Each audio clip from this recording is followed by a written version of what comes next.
Гореть, догорят, у вас будет время.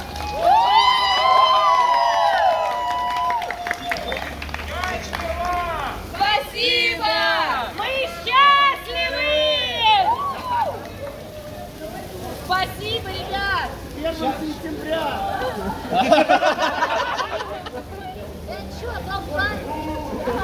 Ну что, школа закончил, гореть эти прекрасные фонарики, и у вас будет время для того, чтобы пожелать нашим молодым, чего вы хотите, прийти в дорогу, отправить их, и они уже поедут по своим делам и отправятся в свое путешествие. Поэтому как заканчивается, вот сюда вот складываем в угол.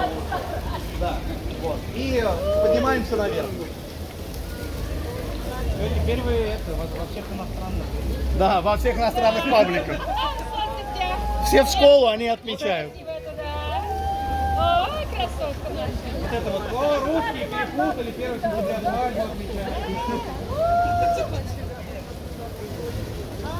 Ой, а гадюшка еще огонь. Так долго вообще.